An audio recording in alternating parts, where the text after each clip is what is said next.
Hello student, welcome to the third lecture of nature of chemical bond. My name is Ram Parmar और आज के lecture में हम लोग आयनिक बॉन्ड का पार्ट कंटिन्यू करेंगे। और आज के लेक्चर में हम लोग डिस्कस करेंगे energy terms involve in ionic bond. Now students, lecture number 2 में हम लोग ने आयोनिक बॉन्ड स्टार्ट किया था, किसमें परसेंटेज आयनिक कैरेक्टर ज्यादा होता है, किसमें कम, लुईस डॉट स्ट्रक्चर, इन सब के बारे में डिटेल में डिस्कस किया था।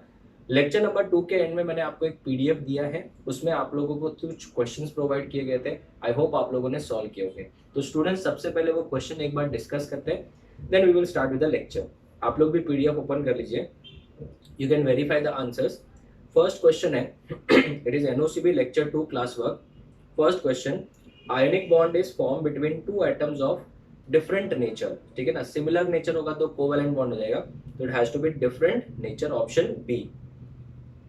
Question number 2, during the formation of ionic bond an electropositive element, electropositive element हमेशा क्या बनाएगा स्टूडेंट्स, कटायन बनाएगा। सॉरी, तो it is option A, it will form cation. Question number 3, percentage ionic character of it in a compound depends on delta E N. ठीक है ना, percentage ionic compound का formula क्या था बच्चों, percentage of ionic character is equals to 16 delta E N plus 3.5 into delta E N square. वो question number 7 भी देख सकते हो, क्वेश्चन नंबर 7 का आंसर हो जाएगा डी। ठीक है, उसके बाद में क्वेश्चन नंबर 4 देखिए, maximum ionic character is observed when, periodic table में दो एटम्स के बीच में जितना डिस्टेंस ज्यादा होगा, आयनिक कैरेक्टर भी उतना ही ज्यादा होगा। तो इसका ऑप्शन आएगा group 1 and group 17, option A. Out of NaF, MgF2 and AlF3, the one which least ionic character is, least ionic character में definitely it will be AlF3 because electronegativity का डिफरेंस क्या रहेगा, बहुत ही कम रहेगा। तो ऑप्शन क्या आ जाएगा, C. Next, electron valency of oxygen family is, it is option 2। Sorry, मतलब ऑप्शन 2 मतलब electron valency of oxygen family is 2 because belongs to group number 16। Group number 16 मतलब 2 8 6, तो इनको दो ही इलेक्ट्रॉन की जरूरत है, तो इसका ऑप्शन आ जाएगा ए। ऑप्शन ए में देखो नंबर क्या दिया है, 2 दिया है। Question number 7, the formula to calculate percentage ionic character is, it is option D, it is 16 delta E N plus 3.5 into delta E N का square. So this is the end of PDF which was given at the end of lecture number 2. Now let us start with the lecture student. Very important topic, ध्यान से सुनो। This is connected to periodic table. Periodic table में आपने जो पढ़ा है उसी को हमको यहाँ पे अप्लाई भी करना है। ठीक है, let's start. Energy terms involved in ionic bond. जब कोई आयोनिक बॉन्ड बनता है स्टूडेंट्स, तो कौन कौन से टर्म्स इन्वॉल्व है। जैसे मैं अगर आपको बात करूं, NaCl जब बनता है, ये रफ वाला पार्ट है, ध्यान देना। तो सबसे पहले वो अपना एक इलेक्ट्रॉन लूज करेगा और Cl माइनस वही इलेक्ट्रॉन गेन करेगा। ठीक है, और फिर ये Na प्लस और Cl माइनस एक दूसरे की तरफ अट्रैक्ट होकर क्या बनाएंगे, NaCl बनाएंगे। क्या बनाएंगे, NaCl। तो बेसिकली यहाँ पे कितने टर्म्स है, 3 एनर्जी टर्म्स होंगे। कैसे, मैं आपको बताता हूँ। सबसे पहला जो एनर्जी टर्म होगा, उसमें एलिमेंट ने अपना एक इलेक्ट्रॉन क्या किया बच्चों, लूज किया। देखो, तो इसको हमने पीरियोडिक टेबल में पढ़ा है, इसको हम लोग बोलते हैं ionisation enthalpy. The first term, energy term is ionisation energy या फिर आयोनाइजेशन एंथैल्पी, जिसको अपन शॉर्ट में क्या बोलेंगे, एब्रिविएशन फॉर्म में IE। So what is the meaning of IE, ionisation enthalpy. It is the amount of energy required to remove the electron from the dash shell, outermost shell of an isolated gaseous atom. So मुझे था electron निकालने के बाद तो बेटा वो cation बन जाएगा। Yes, so it is involved in the formation of dash, cation के anion involved in the formation of a cation. It is involve in the formation of a cation. ध्यान से सुनना, बहुत ही इजी टॉपिक है ना, ध्यान से सुनो। अगर it is involve in the formation of a cation, समझो मेरे पास एक एलिमेंट है ए, ठीक है, और सबने पीरियोडिक टेबल में डिटेल में मैंने पढ़ाया है दैट एलिमेंट ए कौन से फॉर्म में होना चाहिए, आयनाइजेशन एंथैल्पी के दौरान गैसियस फॉर्म में। नहीं है तो उसको सब्लिमाइज करेंगे। फिर ये अपना अगर एक इलेक्ट्रॉन क्या कर रहा है, लूज कर रहा है, तो यहाँ पे ए प्लस हो जाएगा। तो ए प्लस गैस प्लस व्हाट, एक इलेक्ट्रॉन इसने क्या किया, लूज कर दिया। तो कैन वी से दैट बेटा इसने यहाँ पे क्या किया है, कटायन बनाया है कि अनायन बनाया है, कटायन बनाया है। जितना इजीली वो इलेक्ट्रॉन लूज करेगा उतना इजीली आयोनिक बॉन्ड बनेगा। सो मुझे एक बात बताओ, आयनाइजेशन एंथैल्पी, ठीक है, इसको डेल्टा एच आयन बोलेंगे, ठीक है, डेल्टा एच आयन। किसी भी आइटम में से इलेक्ट्रॉन निकालने के लिए तो definitely you have to supply energy, so ionisation enthalpy is always going to be positive. So it is an endothermic process और एक्सोथर्मिक बच्चों, yes it is an endothermic process. Ionisation energy जितना कम होगा, कम अगर मेहनत मिला लगा के अगर आपको इलेक्ट्रॉन निकालने के लिए हो रहे हैं, तो इतना इजीली बेटा वो एटम क्या करेगा, आयनिक बॉन्ड बनाएगा। So what is the favourable condition, favourable condition क्या होगा for formation of ionic bond, favourable condition for ionic bond क्या होगा, आयनिक बॉन्ड के लिए फेवरेबल कंडीशन ये होगा कि उसका आयनाइजेशन एंथैल्पी जो वैल्यू होना चाहिए वो क्या होना चाहिए, लो होना चाहिए कि हाई होना चाहिए, लो होना चाहिए। जितना इजीली इलेक्ट्रॉन निकल जाएगा उतना इजीली आयनिक बॉन्ड बनेगा। सो आयनाइजेशन एंथैल्पी का वैल्यू क्या होना चाहिए, लो होना चाहिए। This is the favourable condition for dash formation of a dash bond ionic bond. This is the first energy term involved in the formation of dash ionic bond. अगर मैं बात करूं ग्रुप 1 की, तो पीरियोडिक टेबल में हमने ये सब डिस्कस किया है बच्चों। अगर ग्रुप 1 की बात करें जिसको हम लोग बोलते हैं अल्कली मेटल्स, ठीक है, तो अल्कली मेटल्स का आयनाइजेशन एंथैल्पी क्या है, down the group ionization enthalpy कम होते हैं। सो लिथियम से कम किसकी, सोडियम की, सोडियम से कम किसकी, पोटेशियम, फिर रुबिडियम, फिर सीशियम। तो मुझे बताओ सबसे कम आयनाइजेशन एंथैल्पी किसका है बच्चों, बोलो, सीशियम का सर। तो सीशियम जल्दी आयनिक बॉन्ड बनाएगा, आप समझ रहे हो, क्योंकि इसका आयनाइजेशन एंथैल्पी क्या है, ionisation enthalpy order, ionisation enthalpy order सबसे कम किसका है, इसमें सीशियम का है। तो सीशियम जो है वो बहुत इजीली क्या बनाएगा बच्चों, आयनिक बॉन्ड बनाएगा। अगर मैं बात करूं ग्रुप 2 की, if we talk about group 2 में अगर आयनाइजेशन एंथैल्पी का ऑर्डर पूछा जाए तो बेटा मांगे कार, स्कूटर, बाप राजी, ठीक है। रेडियम तो बेटा क्या रेडियो एक्टिव है तो अपन डिस्कस नहीं करेंगे। तो मुझे था इसमें भी बेटा आयनाइजेशन एंथैल्पी का ऑर्डर क्या होना चाहिए, यही होगा, बराबर है। Down the group ionization enthalpy क्या होता है, कम। तो सबसे इजीली आयनिक बॉन्ड कौन बनाएगा बच्चों, it will be barium in group 2, ठीक है। ग्रुप 1 में इजीली कौन बनाएगा, सीशियम बनाएगा, ठीक है। अगर मैं बात करूं पीरियड नंबर 1 की, तो पीरियड नंबर 1 में अगर हम पीरियड नंबर 2 की बात 3 की बात करते हैं, चलो पीरियड में अगर हम बात करें तो सोडियम है, मैग्नीशियम है एंड एल्यूमिनियम है। As we move from left to right क्या होता है, जेड इफेक्टिव बढ़ता है, तो आयनाइजेशन एंथैल्पी का वैल्यू भी बढ़ेगा। तो कौन इजीली बनाएगा, सोडियम बनाएगा as compare to magnesium as compare to aluminium. तो आयनाइजेशन एंथैल्पी का ऑर्डर क्या हो जाएगा बच्चों, सोडियम क्या बनाएगा, सोडियम का आयनाइजेशन एंथैल्पी क्या हो जाएगा, कम हो जाएगा कि ज्यादा, कम as compare to magnesium and as compare to aluminium. क्यों, क्योंकि लेफ्ट टू राइट जाते तो आयनाइजेशन एंथैल्पी का वैल्यू बढ़ता है। तो ग्रुप 1 में सबसे इजीली कौन आयनिक बॉन्ड बनाएगा बच्चों, ग्रुप 1 में सबसे इजीली बनाएगा सीशियम, ग्रुप 2 में सबसे इजीली बनाएगा कौन, यस इट इज बेरियम। और पीरियड नंबर 3 की बात करें तो हम लोग बात करेंगे किसके बारे में, सोडियम सबसे इजीली बॉन्ड बनाएगा क्या, ionic bond. So first point is what, ionisation enthalpy, it is involved in the formation of a cation, cation बन गया। अभी सेकंड क्या होना चाहिए बच्चों, second term involved is what, second term, second step में क्या कर रहे हैं, क्लोरीन इलेक्ट्रॉन को क्या कर रहे हैं, गेन कर रहे हैं। तो इसको हम लोग बोलेंगे इलेक्ट्रॉन गेन एंथैल्पी, इसको हम लोग बोलेंगे इलेक्ट्रॉन गेन एंथैल्पी। ये भी आपने पीरियोडिक टेबल में मैंने डिटेल में डिस्कस किया है, लगभग 3 लेक्चर अपन ने सिर्फ इलेक्ट्रॉन गेन एंथैल्पी के ऊपर ही डिस्कस किए हुए, ठीक है। सो इलेक्ट्रॉन गेन एंथैल्पी जो है वो क्या है सर, इलेक्ट्रॉन गेन एंथैल्पी की अगर हम बात करें तो किसी भी एटम के आउटरमोस्ट शेल में आप इलेक्ट्रॉन क्या करोगे, ऐड कर रहे हो, इंफिनिटी से लाके आउटरमोस्ट शेल में इलेक्ट्रॉन क्या कर रहे हो बच्चों, ऐड कर रहे हो। सो it is involved in the formation of anion की cation, definitely it has to be anion. So it is involved in formation of, it is involved in formation of anion. Is it clear? It is involved in the formation of अनायन। तो अगर मैं बात करूं, एक element है B, B कौन से form में, गैसियस फॉर्म में, इसने एक इलेक्ट्रॉन क्या करना है बच्चों, गेन करना है। तो जैसे एक इलेक्ट्रॉन गेन करेगा, जस्ट 1 सेकेंड,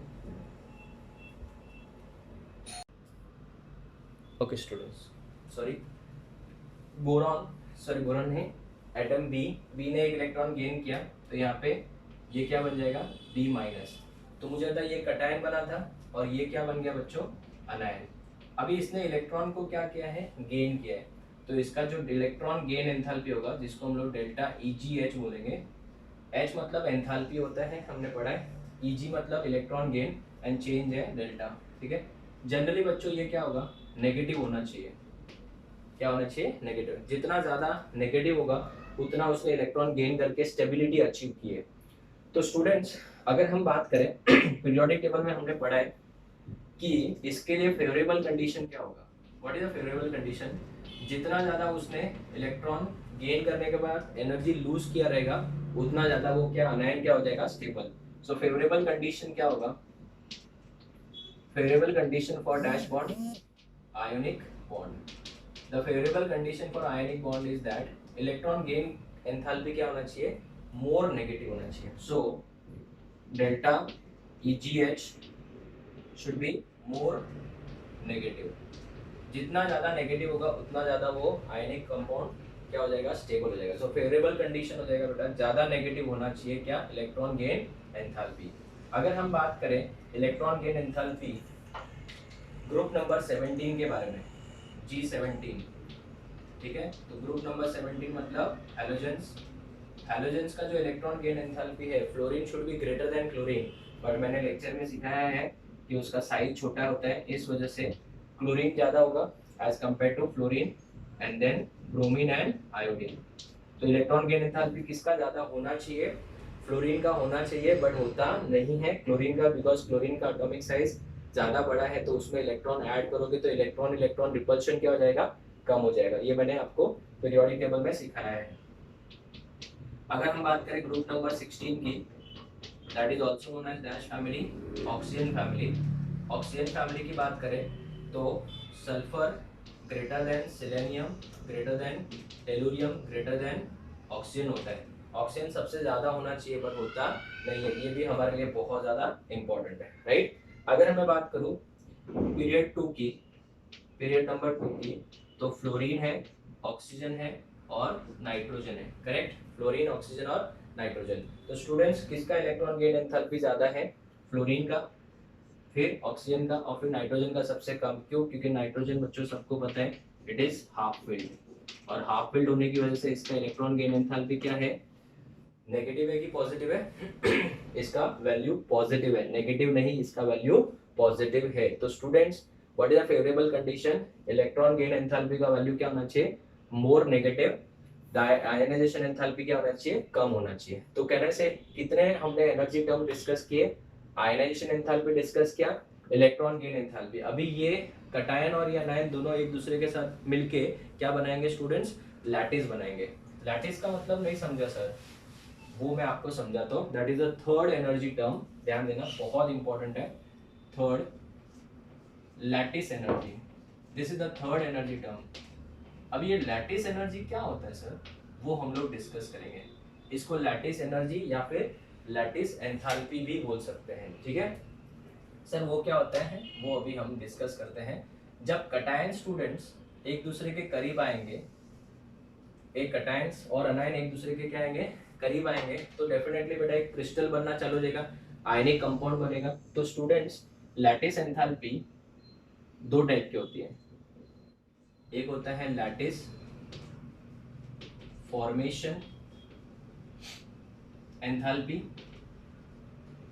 एक होता है लैटिस फॉर्मेशन एंथैल्पी, LFE बोलेंगे इसको, और एक होता है लैटिस डिसोसिएशन एंथैल्पी। ध्यान देना, एकदम आराम से तसल्ली से पढ़ना है, लैटिस डिसोसिएशन एंथैल्पी, ठीक है। अब ये लैटिस फॉर्मेशन एंथैल्पी और लैटिस डिसोसिएशन एंथैल्पी का मीनिंग क्या है वो देखते हैं। अगर मैं बात करूं लैटिस फॉर्मेशन की, तो मेरे पास में बहुत सारे ए प्लस है गैस फॉर्म में, बहुत सारे 1 मोल समझो, और बहुत सारे बी माइनस है वो भी कौन से फॉर्म में, गैस फॉर्म में। जब ये लोग साथ में आएंगे तो एक पर्टिकुलर अरेंजमेंट फॉलो होगा, क्रिस्टल बनेगा, और क्रिस्टल बनेगा बेटा यहाँ पे आपको बन गया क्या, ए बी, एंड ये ए बी सॉलिड फॉर्म में होगा, क्योंकि बहुत सारे आयंस एक दूसरे के साथ में आएंगे तो वो कौन से स्टेट में आएंगे, सॉलिड फॉर्म में हो जाएगा। तो ये जो बना ए बी वो किस फॉर्म में है अभी, ये परफेक्ट लैटिस के फॉर्म में। सर ये लैटिस लैटिस लैटिस इतनी बार सुन लिया, लैटिस का मीनिंग नहीं समझ रहे। लैटिस का मतलब होता है perfect 3 dimensional arrangement of atoms. I repeat, 3 dimensional arrangement of atoms in the space is known as lattice. I'll give you an example, just wait. Look at this students. अगर हम बात करें तो ये जो स्पीयर्स आपको दिख रहे हैं ये सब अलग अलग थे, सब गैस फॉर्म में थे, लेकिन सब एक दूसरे के साथ आके जब ऐसे अटैच हो जाएंगे तो कहना है एक परफेक्ट 3D बन रहा है। सबको दिख रहा है, सबको दिख रहा है बच्चों, 3D एक बन रहा है परफेक्ट। अगर ऐसे बहुत सारे और स्पीयर इसके ऊपर जुड़ते जाएंगे हर साइड से तो एक 3 डायमेंशनल अरेंजमेंट बन गया। इसी को बेटा हम लोग क्या बोलते हैं, lattice. So what is a lattice, it is अ बोलो सर, सुनते ही नहीं हो आप, मैं सुन रहा हूँ, बोलो तो सही। It is a 3 dimensional arrangement of ions in the space. So 3 dimensional arrangement of ions in the space is known as lattice. Lattice जब बनता है तो आयंस एक दूसरे के क्लोज आ रहे हैं, यस, मतलब बॉन्ड बन रहा है, यस, बॉन्ड बन रहा है तो एनर्जी क्या होगा, इवॉल्व होगा। तो lattice formation enthalpy, lattice formation enthalpy, ये देखो लैटिस फॉर्मेशन एंथैल्पी, ध्यान देना, सिंबल्स आर वेरी इंपॉर्टेंट। ये देखो डेल्टा का मतलब change in enthalpy, delta H, और ये L, L stands for lattice, L का मतलब क्या बच्चों, लैटिस। और ये फॉर्मेशन का है कि डिसोसिएशन का है, फॉर्मेशन। तो इसमें हीट एनर्जी इवॉल्व होगा कि एब्जॉर्ब होगा, इवॉल्व होगा। तो ये नेगेटिव आएगा कि पॉजिटिव आएगा, सर नेगेटिव आएगा। इट शुड बी डैश एक्सो या एंडो, एक्सो। कितना मोल सब्सटेंस, कितना मोल लैटिस बनेगा, 1 मोल लैटिस बनना चाहिए, ठीक है। तो लैटिस फॉर्मेशन एंथैल्पी हम जो पढ़ रहे हैं आयोनिक बॉन्ड, उसमें लैटिस बन रहा है या ब्रेक हो रहा है, सर हमारा लैटिस तो बन रहा है। सो लैटिस फॉर्मेशन एंथैल्पी जितना ज्यादा नेगेटिव होगा, जितना ज्यादा नेगेटिव उसका मतलब उतना ज्यादा हीट इवॉल्व हो रहा है, और जितना ज्यादा हीट इवॉल्व होगा सिस्टम उतना ज्यादा स्टेबल होगा। केमिस्ट्री का रूल है बच्चों, मोर is the energy less is the stability, less is the energy more is the stability. Just imagine करो अगर आपके जेब में 5,000 रुपए है, मतलब यह मोर एनर्जी, मोर एनर्जी। आप रोड पे चलोगे आपको हर दुकान अच्छी लगेगी, ठीक है ना, आपको ये खाने का मन करेगा, वो खरीदने का मन करेगा, ऐसा करेगा, राइट। तो इसका मतलब you are less stable now, क्यों, क्योंकि मन बहुत भटक रहा है। More is the energy less is the stability. जिस दिन आपके जेब में 1 रुपया भी नहीं है, आप क्या करोगे, चुपचाप क्लास से घर जाओगे, इधर इधर किधर भी देखोगे नहीं, that means you are more stable now. So इसका मतलब less is the energy more is the stability. तो आप बताओ हम यहाँ पे लैटिस को फॉर्म कर रहे हैं या ब्रेक कर रहे हैं, सर हम तो फॉर्म कर रहे हैं। तो जितना ज्यादा हीट इवॉल्व होगा, इवॉल्व होगा मतलब उसकी एनर्जी बहुत कम हो रही है, सिस्टम ने हीट को क्या कर दिया, इवॉल्व कर दिया बच्चों, हीट को बाहर फेंक दिया, हीट को बाहर फेंक दिया, क्योंकि एक्सोथर्मिक में हीट इज इवॉल्व। जितना हीट को फेंक देगा उसकी खुद की हीट क्या हो जाएगी, कम हो जाएगी, और जितना हीट कम होगा उतनी एनर्जी कम होगी, and less is the energy, yes, more is the stability. तो स्टूडेंट्स लैटिस फॉर्मेशन एंथैल्पी ज्यादा नेगेटिव होनी चाहिए कि पॉजिटिव होनी चाहिए, नेगेटिव होनी चाहिए। सर ये लैटिस डिसोसिएशन एंथैल्पी क्या होता है, नाम से ही पता चल रहा है, लैटिस को आप तोड़ने जा रहे हो। तो अगर मेरे पास 1 मोल ऑफ लैटिस है जो कि कौन से फॉर्म में है, सॉलिड फॉर्म में है, मैं एनर्जी सप्लाई कर रहा हूँ, मैं एनर्जी सप्लाई कर रहा हूँ। जस्ट इमेजिन करो मेरे पास ये लैटिस है, अभी अगर मैं चाहूँ तो ये सब एक एक बॉल को मैं बहुत मेहनत से जोड़ा है, तोड़ूंगा नहीं, ठीक है। अगर मैं चाहूँ तो ये सब बॉल्स को तोड़ दूँ, ये सब लैटिस को पूरा ब्रेक करके सिंगल सिंगल बॉल मैं खेलने जा सकता हूँ नीचे, बट मैं करूंगा नहीं। ये वाला लैटिस मैंने बहुत ही मेहनत से बनाया, बहुत एनर्जी लगी है, ठीक। तो अगर मैं इसको तोड़ूंगा तो मुझे वापस एनर्जी तो लगाना पड़ेगा। तो बॉन्ड जब बना तब एनर्जी क्या हुआ, इवॉल्व हुआ। लेकिन अगर मैं इसको तोड़ना चाहूँ तो मुझे एनर्जी क्या करना पड़ेगा, सप्लाई करना पड़ेगा। सो स्टूडेंट्स ये अगर जब टूटेगा 1 मोल वापस से, तो यहाँ पे A प्लस गैस बनेगा और B प्लस, B क्या हो जाएगा, माइनस गैस। तो यहाँ पे लैटिस क्या हो रहा है, ब्रेक हो रहा है। तो लैटिस एंथैल्पी 2 टाइप का होता है, formation enthalpy and dissociation enthalpy. Formation enthalpy हमेशा नेगेटिव होगा और डिसोसिएशन एंथैल्पी जो होगा हमेशा पॉजिटिव होगा। सो डेल्टा एच एल, यहाँ पे बेटा डी लिखूंगा, D stands for dissociation, it is going to be positive और नेगेटिव, पॉजिटिव, बराबर। इसका मतलब इट इज एंडोथर्मिक और एक्सोथर्मिक, एंडोथर्मिक। हम क्या कर रहे हैं, कटायन और अनायन को पास में लेके आ रहे हैं और फिर हम हमारा लैटिस बना रहे हैं। जितना ज्यादा हीट इवॉल्व होगा, सुनो मेरी बात, जितना ज्यादा हीट क्या होगा बच्चों, इवॉल्व होगा, उतना ही मेरा लैटिस क्या हो जाएगा, स्टेबल, और आयनिक कंपाउंड भी क्या हो जाएगा, उतना ही ज्यादा स्टेबल। सो आयनिक कंपाउंड स्टेबल कब होगा, जब उसका लैटिस एंथैल्पी बहुत ही ज्यादा क्या होगा, negative. So what is the favourable condition, favourable condition, favorable condition for ionic bond, the favorable condition for ionic bond is lattice enthalpy, that is formation wala, should be more negative or less negative, it should be more negative। जितना ज़्यादा वो heat evolve कर लेगा उतना ज़्यादा वो stable हो जाएगा, और जितना ज़्यादा हमारे लिए आयनिक कंपाउंड स्टेबल होगा हमारे लिए अच्छी बात है। Is it clear? तो students do remember, this is very very important. So what are the energy terms involve in the formation of an ionic bond? It is number 1 ionization enthalpy, number 2 electron gain enthalpy, and number 3 lattice energy। मुझे बता बेटा, इसमें energy absorb हुई, correct, ध्यान से सुनो, इसमें energy evolve हो रही है, बट ऑक्सीजन का जब O-2 बनता है तो उसमें भी एनर्जी एब्जॉर्ब ही होती है, मैं बताऊंगा नेक्स्ट बोर्ड पे। तो मुझे एक बात समझ में नहीं आ रही है, यहाँ पे हीट क्या हो रही है, इवॉल्व। कोई भी प्रोसेस कब होगा पता है, जब उसमें फाइनली बहुत ज्यादा हीट इवॉल्व होगा। तो याद रखना, हमारे पास एक ही टारगेट अच्छा है, लैटिस एंथैल्पी। जितना ज्यादा हीट इवॉल्व होगा हमारे लिए वो आयनिक कंपाउंड उतना ही ज्यादा क्या हो जाएगा, स्टेबल हो जाएगा। मैं अभी आपको नेक्स्ट बोर्ड पे एग्जांपल बना के बताऊंगा, उससे आपका कंसेप्ट एकदम एकदम एकदम अच्छे से क्लियर हो जाएगा, ठीक है। तो ये तीनों के तीनों टर्म्स आपको समझा होगा। लैटिस का फॉर्मेशन मतलब ऐसे बहुत सारे स्पीयर्स, ऐसे बहुत सारे स्पीयर्स को मैंने जोड़ दिया एक साथ में, तो 3 डायमेंशनल स्ट्रक्चर बन रहा है, इसी को हम लोग क्या बोलते हैं, लैटिस। तो इसको बनने में जो एनर्जी इवॉल्व हुआ, ठीक है ना, जब बॉन्ड बनता है तो एनर्जी क्या होता है, इवॉल्व होता है, उसी को हम लोग क्या बोलते हैं, लैटिस फॉर्मेशन एंथैल्पी। और जितना ज्यादा नेगेटिव होगा उतना ज्यादा स्टेबल होगा आयनिक कंपाउंड, स्टूडेंट्स। और डिसोसिएशन में बेटा ये इसको एनर्जी आपको सप्लाई करनी पड़ेगी तोड़ने के लिए। So what are the favourable condition for formation of ionic bond? Ionization enthalpy कम होना चाहिए, बाकी दोनों ज्यादा होना चाहिए। This should be more negative and this also should be more negative, ठीक है। तो आप इसका फोटो लो, फिर हम लोग आगे बढ़ते हैं। Okay students, so let us discuss a very important example of NaCl, ठीक है। अगर मैं आपको पूछूं कि मुझे NaCl फॉर्म करना है फ्रॉम सोडियम एंड क्लोरीन, ठीक है, ध्यान से देखिएगा।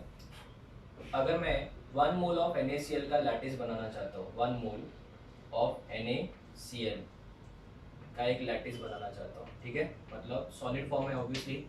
किससे किससे बनाना चाहता हूँ मैं? सोडियम से बनाना चाहता हूँ। नेचर में मुझे सोडियम बेटा केरोसिन में मिलेगा, केरोसिन में उसको स्टोर करते हैं, केरोसिन में मिलेगा नहीं, सॉलिड फॉर्म में होता है, ठीक है। और नेचर में क्लोरीन आपको किस फॉर्म में मिलेगा? Cl2 गैस फॉर्म में मिलेगा, क्लियर है? तो मुझे इन दोनों से NaCl बनाना है, क्लियर है? तो सबसे पहली बात तो मुझे यहाँ पे Cl2 को क्या लेना पड़ेगा? हाफ। खाली Cl2 ले नहीं सकता, मिलेगा नहीं, नेसेंट क्लोरीन तो हाईली क्या होता है, अनस्टेबल होता है। तो इन दोनों से NaCl फॉर्म होगा। Na का 1 मोल, Cl2 का half mole gives me what? NaCl का 1 मोल। तो इससे फॉर्म हुआ ना, इसके लिए इसको बोलते हैं enthalpy of formation, delta H, और इधर F आएगा, डेल्टा HF, ठीक है, एंथैल्पी ऑफ फॉर्मेशन। मतलब यहाँ पे NaCl का 1 मोल किससे किससे बना बच्चों? Na के 1 मोल से और Cl2 के क्या, हाफ मोल से। आप मुझे बताओ, जब आयनिक कंपाउंड बनता है तो क्या डायरेक्टली Na अपना एक इलेक्ट्रॉन लूज कर देगा? नहीं। सबसे पहले मुझे बताइए Na का क्या होगा? ये Na कौन से फॉर्म में है, सॉलिड फॉर्म में। इसको अगर अपना एक इलेक्ट्रॉन लूज करना है तो पहले इसको हमको सब्लिमाइज करना पड़ेगा। तो कैन वी से दैट यहाँ पे Na सॉलिड से पहले किस में कन्वर्ट करेंगे इसको, वेरी नाइस, गैस में। तो क्या मुझे होता है इसमें सब्लिमेशन के लिए एनर्जी लगेगी, हाँ। तो बच्चों अभी आदत डाल लो धीरे धीरे, हम लोग इसको क्या बोलेंगे, डेल्टा एच। एनर्जी को बेटा आप ई मत बोलो, एंथैल्पी बोलो, ठीक है। डेल्टा एच, और यहाँ पे हम लोग लिखेंगे S U B. What do you mean by S U B? S U B stands for sublimation. तो ये जो एनर्जी चेंज हो रहा है वो किसका हो रहा है, सब्लिमेशन के लिए हो रहा है। अभी ये Na कौन से फॉर्म में चला गया, गैस फॉर्म में। अभी मैं इसका एक इलेक्ट्रॉन रिमूव कर सकता हूँ, हाँ। अगर मैं अभी इसका एक इलेक्ट्रॉन रिमूव कर रहा हूँ तो बताओ यहाँ पे ये Na किस फॉर्म में चला जाएगा, अभी गैस फॉर्म में।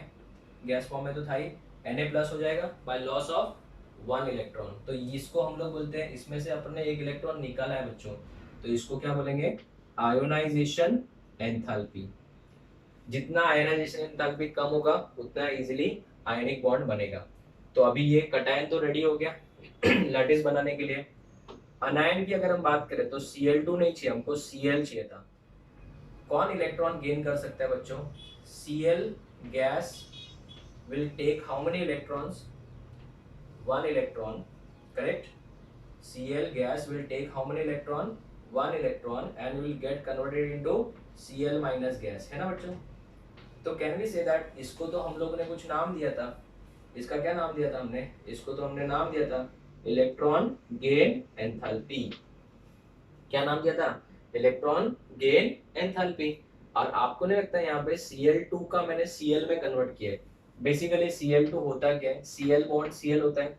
तो इसमें तो मुझे बॉन्ड को क्या करना पड़ा तोड़ना पड़ा। बॉन्ड को तोड़ने के लिए जो एनर्जी लगता है उसको हम लोग बोलते हैं बॉन्ड एंथैल्पी। तो यहाँ पे डेल्टा एच बी ई लिखेंगे, डेल्टा एच बी ई, ठीक है। डेल्टा एच का मतलब एंथैल्पी, बी का मतलब बॉन्ड एंथैल्पी, राइट। अभी इसको हम लोग क्या करेंगे, 2 से डिवाइड करेंगे। बोलो 2 से डिवाइड क्यों किया सर, क्योंकि यहाँ पे क्या लिखा है, हाफ लिखा है। तो ये जो एंथैल्पी जो वैल्यू होगा वो कितने मोल का होगा, 1 मोल का होगा, लेकिन हमने इसको 2 से क्या कर दिया है, डिवाइड।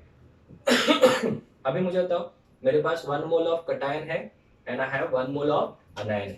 अगर ये दोनों मिल जाए, ध्यान देना बच्चों, दोनों मिल जाए तो दोनों मिलके मुझे बताओ बेटा, बहुत सारे ऐसे आयंस, 1 मोल इसके भी और 1 मोल इसके भी आयंस मिलके क्या बनाएंगे, NaCl का ऐसे लैटिस बनेगा बेटा, बनेगा कि नहीं बनेगा। और लैटिस तो ऑलरेडी मेरे पास यहाँ पे है, ये रहा।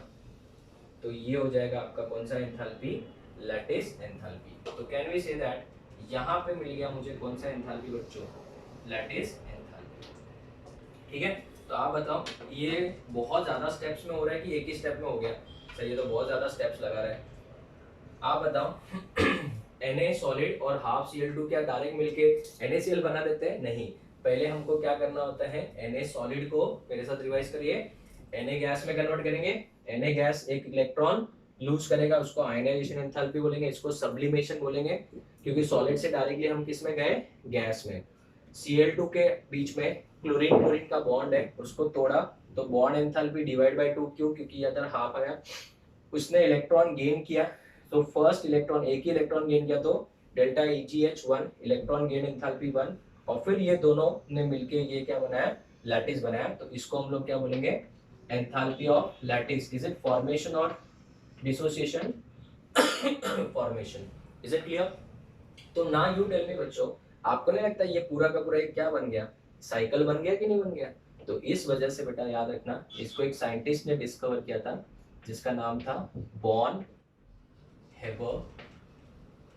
इस वजह से इसको बोलते हैं Born Haber cycle, very very important, ठीक है, बॉन हेबर साइकिल। ना इस साइकिल को हमने नाम दिया है Born Haber cycle. It was discovered by mister Born and Haber, इस वजह से इसको बॉन हेबर साइकिल नाम देंगे। और बॉन हेबर साइकिल से आप लैटिस एंथैल्पी निकाल सकते हो। कैसे, मुझे बता, अगर मैं ऐसे जाता तो एक ही स्टेप में काम हो जाता, लेकिन आपको नहीं लगता मुझे घुमा फिरा के आना पड़ा।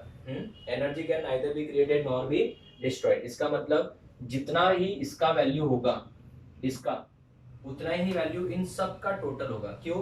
क्योंकि या तो मैं ऐसे आता था तो ये वैल्यू था, बट मैं तो सिर्फ घूम के आया, energy can neither be created nor be destroyed. इसका मतलब इन सब का टोटल करेंगे, so that will be equal to delta F H, right. तो students therefore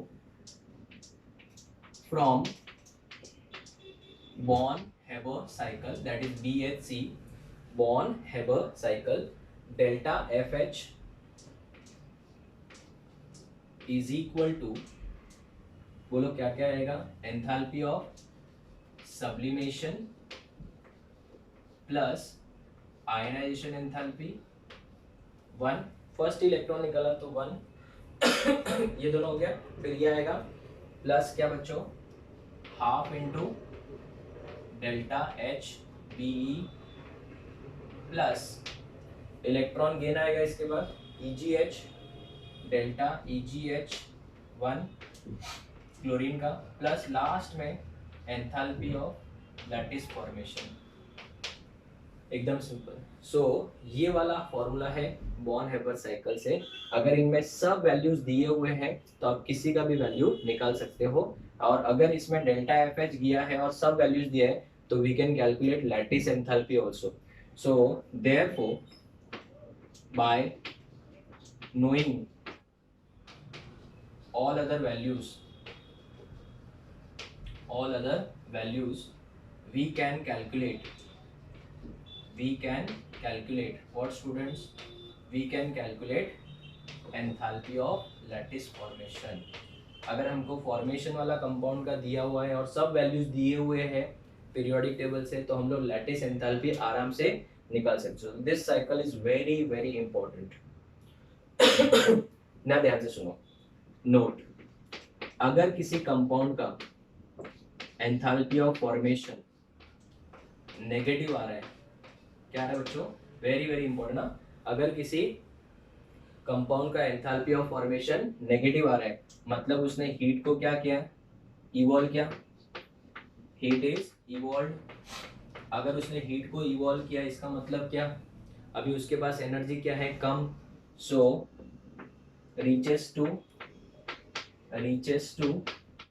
less energy level या high energy level, less energy level, और less is the energy, more is the stability. So इसका stability क्या हो जाएगा, more stable. तो more stable हो रहा है कि लेस स्टेबल हो रहा है, मोर स्टेबल। इसका मतलब वो आयनिक कंपाउंड फॉर्म होगा। सो formation of ionic compound is possible. Formation of ionic compound is possible. तो आयनिक कंपाउंड का फॉर्मेशन बच्चों पॉसिबल कब होगा, जब डेल्टा एफ एच क्या होगा, नेगेटिव होगा कि पॉजिटिव होगा, जब डेल्टा एफ एच नेगेटिव होगा। अगर डेल्टा एफ एच क्या हो गया, पॉजिटिव हो गया, तो इसका पूरा उल्टा, इसने हीट को क्या किया, एब्जॉर्ब कर लिया। तो अगर हीट एब्जॉर्ब करेगा तो मतलब उसकी एनर्जी बढ़ गई कि कम हो गई, हीट इज एब्जॉर्ब। और अगर हीट एब्जॉर्ब होगा तो एनर्जी क्या हो जाएगी, बढ़ जाएगी। एनर्जी बढ़ जाएगी मतलब लेस स्टेबल और मोर स्टेबल, लेस स्टेबल हो जाएगा, more is energy, less is the stability, less stable हो जाएगा। तो आयनिक कंपाउंड का formation not possible, formation of the ionic compound is not possible. अभी अगर आपको एंट्रेंस में एक क्वेश्चन पूछ लूँ मैं, बोलो क्या, कि अगर मुझे बताओ मेरे पास दो आयनिक कंपाउंड है, एक है AB और एक है PQ। AB का जो एंथैल्पी ऑफ फॉर्मेशन है नेगेटिव है और PQ का पॉजिटिव है, बताओ AB बनेगा कि PQ बनेगा। सो सिंपल, AB बनेगा। क्यों? क्योंकि फॉर्मेशन एंथैल्पी बेटा हमेशा क्या होना चाहिए, नेगेटिव होना चाहिए। कुछ भी हो जाए, बीच में एब्जॉर्ब हो, कुछ भी हो, लास्ट में एनर्जी बेटा जितना ज्यादा निकलेगा उतना ज्यादा क्या होगा, स्टेबल होगा। So this is your which cycle, born-Haber cycle. ना बॉर्न-हेबर साइकिल बेटा बहुत ज्यादा इंपॉर्टेंट है हमारे लिए। मैं अभी आपको एक बॉर्न-हेबर साइकिल और बना के बताता हूँ, और एक बॉर्न-हेबर साइकिल बना के बताऊंगा जो होगा CaF2 का, उसका कैलकुलेशन भी करेंगे और फिर हम लोग आगे बढ़ते हैं। तो आप इसका फोटो लो, फिर हम आगे बढ़ते हैं। Okay students, so let's move to one more Born-Haber cycle of CaF2। CaF2 मतलब कैल्शियम फ्लोराइड, ठीक है। अभी मैंने ये जानबूझ के क्यों सिलेक्ट किया, बिकॉज मेरे पास एक एंट्रेंस एग्जाम में आया हुआ क्वेश्चन भी है, तो मैं बॉर्न-हेबर साइकिल भी ड्रॉ करके बता दूंगा और वो क्वेश्चन भी हमारा सॉल्व हो जाएगा। तो स्टूडेंट्स पहले मुझे बताइए CaF2 के लिए अगर मुझे बॉन्ड एबर साइकिल बनाना है तो सबसे पहले मुझे था CaF2 के कितने मोल्स बनाने पड़ेंगे, 1 मोल बनाना पड़ेगा। तो मैं यहाँ पे लिख देता हूँ 1 मोल ऑफ CaF2। प्लीज ध्यान से सुनिएगा, अगर पिछले वाले में दैट इज NaCl में कोई डाउट रह गया होगा तो यहाँ पे क्लियर हो जाएगा। आप मुझे था CaF2 किससे किससे बनेगा, कैल्शियम और फ्लोरीन का बना हुआ है। नेचर में कैल्शियम तो क्या है बेटा, मेटल है, तो कैल्शियम तो अपने को मिल जाएगा कौन से फॉर्म में, सॉलिड फॉर्म में। और सबको पता है फ्लोरीन जो होता है वो F2 होता है हैलोजेंस, और वो कौन से फॉर्म में, गैस फॉर्म में। इधर 2 ही फ्लोरीन चाहिए, 2 फ्लोरीन है, और इधर कैल्शियम एक ही है, एक ही है। तो मुझे बताओ इससे जो बन गया उसको क्या बोलेंगे, एंथैल्पी ऑफ फॉर्मेशन। आप मुझे बताओ सबसे पहले कैल्शियम जो है क्या इसको 2 इलेक्ट्रॉन लूज करने पड़ेंगे, यस। तो क्या ये इजीली 2 इलेक्ट्रॉन लूज कर पाएगा, ऐसे ही नहीं, इसको सबसे पहले सब्लिमाइज करना पड़ेगा। तो इसको हम लोग यहाँ पे क्या लिखेंगे, डेल्टा H सब, सब स्टैंड्स फॉर सब्लिमेशन, ठीक है। इसका एग्जाम में वैल्यू दिया हुआ है, it is 48 kilo calorie per मोल। मैं साइड बाय साइड वैल्यूज भी लिख रहा हूँ, 48 किलो कैलोरी पर मोल। क्लियर। आप बताओ कैल्शियम को कितने इलेक्ट्रॉन लूज करने बच्चों, सर 2 इलेक्ट्रॉन लूज करने हैं। तो क्या एक ही स्टेप में दोनों इलेक्ट्रॉन लूज कर पाएंगे, पीरियोडिक टेबल में मैंने जो मेहनत की उसके ऊपर पानी फेरोगे, नहीं सर, एक एक इलेक्ट्रॉन करके लूज करेगा वो। तो पहला इलेक्ट्रॉन लूज किया तो कहना से इसको हम लोग क्या बोलेंगे, फर्स्ट आयनाइजेशन एंथैल्पी, ठीक है। और फर्स्ट आयनाइजेशन एंथैल्पी का वैल्यू दिया है 141, सबका यूनिट सेम है बेटा, किलो कैलोरी पर मोल। फिर इसको एक और इलेक्ट्रॉन लूज करना पड़ेगा, तो जब ये एक इलेक्ट्रॉन और लूज करेगा तो Ca+2 बन जाएगा। इसका जो आयनाइजेशन एंथैल्पी होगा डेफिनेटली इससे क्या होगा, ज़्यादा होगा, तो इसको सेकेंड आयनाइजेशन एंथैल्पी बोलेंगे। पीरियोडिक टेबल में सिखाया था मैंने, फर्स्ट से ज़्यादा सेकेंड, सेकेंड से ज़्यादा थर्ड, इसका 274 दिया है। अभी कटायन रेडी हो गया। F2 को सबसे पहले 2F में कन्वर्ट करना पड़ेगा, इसमें 2F में कन्वर्ट करना पड़ेगा। तो कहना से इसमें हम लोग क्या लिखेंगे, बॉन्ड एंथैल्पी। इसके आगे हाफ नहीं है तो डिवाइड बाय 2 करने की जरूरत नहीं है। और बॉन्ड एंथैल्पी, बॉन्ड डिसोसिएशन दिया है 34 किलो कैलोरी पर मोल। अभी ये दोनों एक एक इलेक्ट्रॉन गेन करेंगे, बराबर, दोनों को एक एक इलेक्ट्रॉन क्या कराना है, गेन कराना है, ठीक है। तो एक एक इलेक्ट्रॉन अगर दोनों गेन करेंगे तो ये दोनों बेटा किस में कन्वर्ट हो जाएंगे, 2F माइनस में। तो यहाँ पे इलेक्ट्रॉन गेन एंथैल्पी आएगा, और इलेक्ट्रॉन गेन एंथैल्पी क्वेश्चन में दिया हुआ है, इलेक्ट्रॉन गेन एंथैल्पी, हाँ, -83 किलो कैलोरी पर मोल दिया हुआ है, ठीक है। चलिए आगे बढ़ते हैं। इसको बेटा हमको 2 से क्या करना पड़ेगा, मल्टीप्लाई करना पड़ेगा। क्यों बोलो, क्योंकि यहाँ पे ये तो एक फ्लोरीन का होता है, तो यहाँ पे कितने फ्लोरीन है, 2 है। फिर ये दोनों ने मिलके क्या बनाया आपका, CaF2 का क्या बनाया बेटा, लैटिस बनाया। तो इस एनर्जी को कौन सा एनर्जी बोलेंगे, लैटिस एनर्जी। कौन सा एनर्जी बोलेंगे, लैटिस एनर्जी। देखो साइकिल कंप्लीट हो रहा है, इस एनर्जी को हम लोग बोलेंगे lattice energy.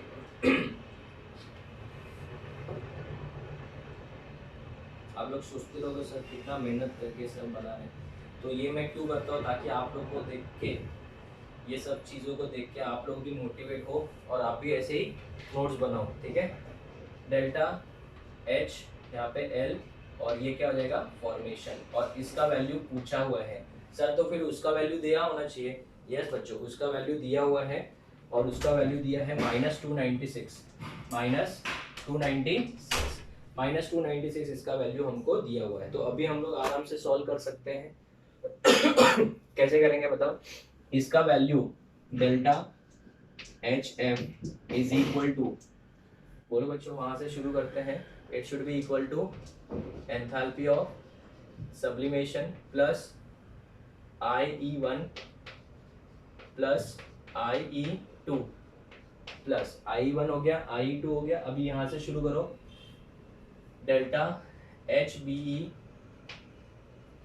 Plus 2 into delta EGH, 2 into क्यों किया पता चला, बिकॉज यहाँ पे 2 था, प्लस डेल्टा HL, और यहाँ पे F आएगा।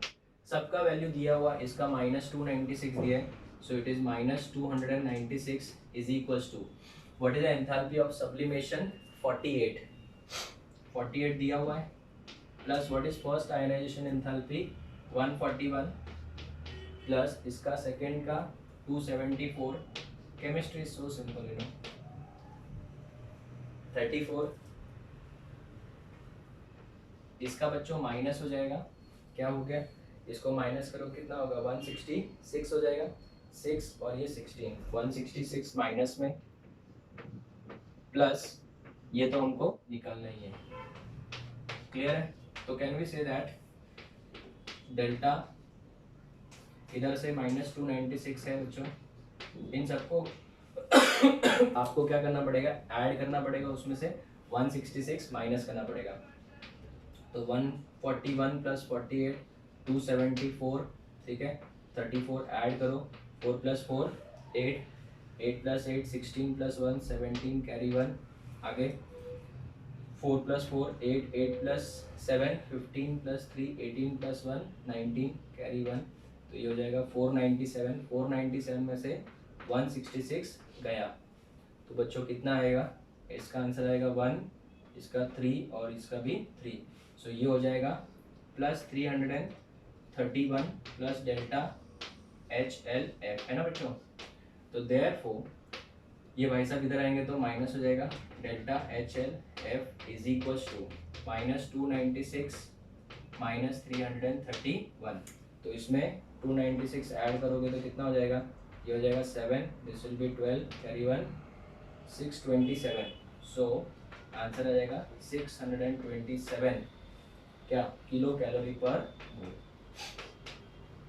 सो सिंस इट इज फॉर्मेशन बच्चों, इसके लिए आंसर नेगेटिव आ रहा है कि पॉजिटिव आ रहा है, negative.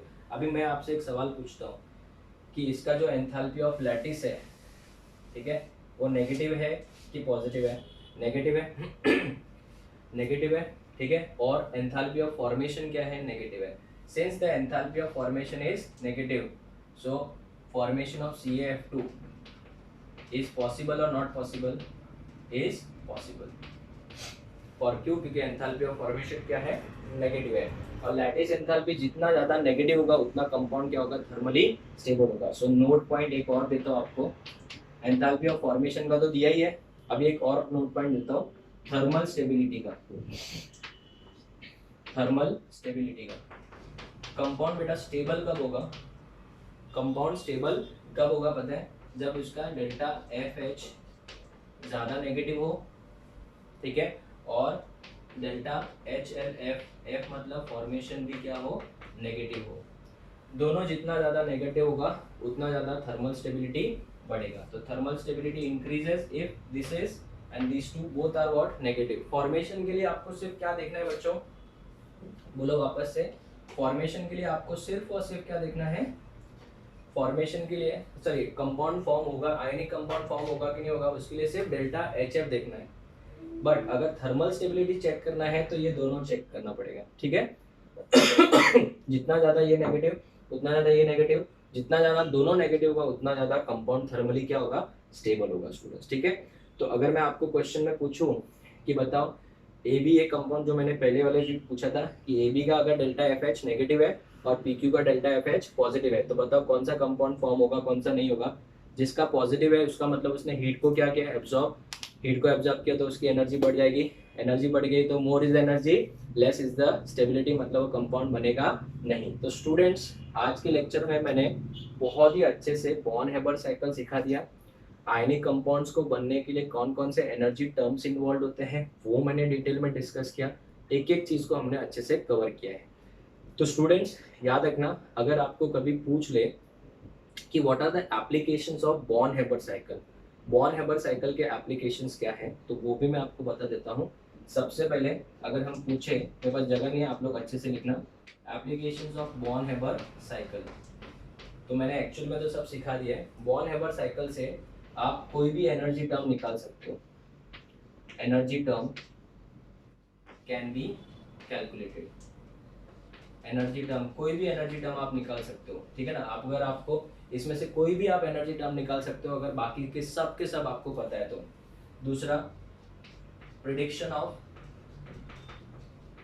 Of formation of ionic compound, prediction of formation of ionic compound. Ionic compound बनेगा कि नहीं बनेगा उसका आप प्रिडिक्शन कर सकते हो। सर कैसे?